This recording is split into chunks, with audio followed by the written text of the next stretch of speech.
নমস্কার বন্ধুরা, সকলকে আমার চ্যানেলে স্বাগত। রাজ্যের সমস্ত ধরনের সরকারি কর্মচারী এবং পেনশনারদের সুপ্রিম কোর্টের ডিএ মামলাটির শুনানি ইতিমধ্যেই গত 8ই সেপ্টেম্বর 2025 এই মামলাটির শুনানি শেষ হয়েছে এবং এই মামলাটির শুনানি শেষ হওয়ার পরেও এই মামলাটির রায়দান বর্তমানে রিজার্ভ রাখা হয়েছে এবং যে কোনো দিন এই মামলাটির রায় দেওয়া হতে পারে।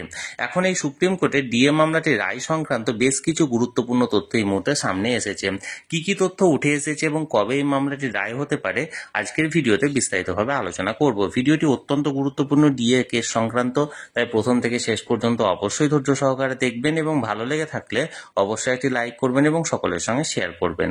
আর সেই সাথে এই চ্যানেলে যদি প্রথমবার হয়ে থাকেন এই রকমের ইনফরমেটিভ ভিডিও আরো দেখার জন্য যারা এখনো পর্যন্ত এই চ্যানেলটিকে সাবস্ক্রাইব করেননি তারা অবশ্যই চ্যানেলটিকে সাবস্ক্রাইব করে নিতে ভুলবেন না।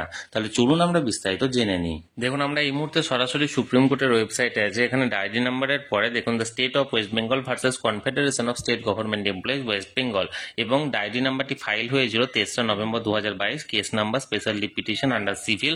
এবং তারপরে দেখুন প্রেজেন্ট আর লাস্ট লিস্টেড এবং কবে লাস্ট হয়েছিল 8ই সেপ্টেম্বর 2025। আমি যেটা এর আগেই বললাম যে গত 8ই সেপ্টেম্বর 2025 এই মামলাটি শুনানি শেষ হয়েছে দুইজন মাননীয় বিচারপতির এজলাসে।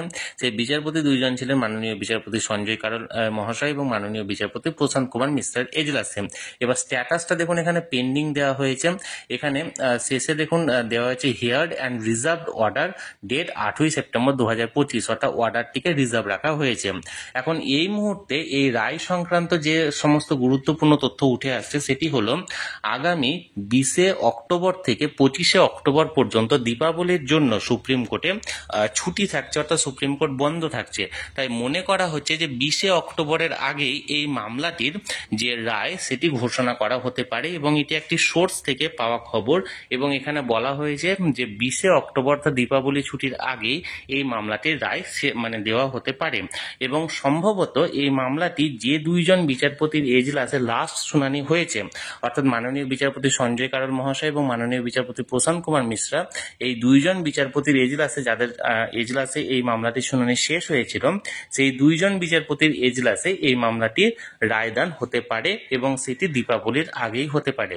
এখন দেখার বিষয় কবে এই মামলাটির রায় হচ্ছে। আমি সবসময় চোখ রেখেছি, যে কোনো আপডেট আসা মাত্রই তৎক্ষণাৎ সেটা আপনাদের সঙ্গে শেয়ার করে দেবো। তাই যারা যারা এখনো পর্যন্ত চ্যানেলটির সঙ্গে যুক্ত নেই অবশ্যই চ্যানেলটিকে সাবস্ক্রাইব করে চ্যানেলটির সঙ্গে যুক্ত হয়ে যান। আর এই ভিডিওটি ভালো লেগে থাকলে অবশ্যই একটি লাইক করুন এবং সকলের সঙ্গে শেয়ার করুন। আর সেই সাথে অবশ্যই চ্যানেলটিকে সাবস্ক্রাইব করে রাখুন। ধন্যবাদ, দেখা হচ্ছে পরের ভিডিওতে।